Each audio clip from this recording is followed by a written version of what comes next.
સવારે 5:30નો બનાવ છે। આપણે ભરતનગરમાં ખાતા આવેલા છે। ખાતા નંબર છે 4647। તેમાં કોઈ અગમ્ય કારણસર આગ લાગેલી, જેની અંદર વિભાગને જાણ થતાં ફાયર વિભાગને તરત જ 4 ફાયર સ્ટેશનની ગાડી ઘટના સ્થળ પર મોકલી આપેલી।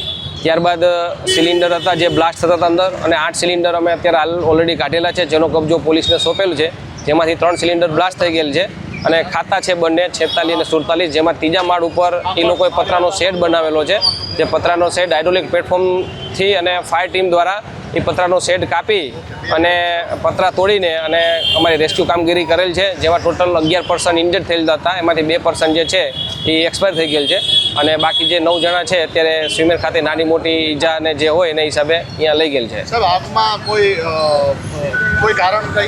કારણ જાણવા મળેલ નથી, પણ આગ ઓલાવતા દરમિયાન અમારે એક ફાયર માર્શલ છે જેને નોર્મલ ઈજા થયેલ છે, હાથમાં લાગેલ છે, તો એને પણ અમે સ્વિમેર રવાના કરેલ છે।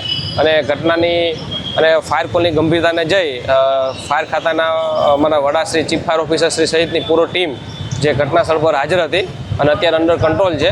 અને જે પણ બ્લાસ્ટ થયેલા સિલિન્ડર છે એલપીજીના, એ અમે પોલીસને હેન્ડઓવર કરેલ છે તપાસ માટે।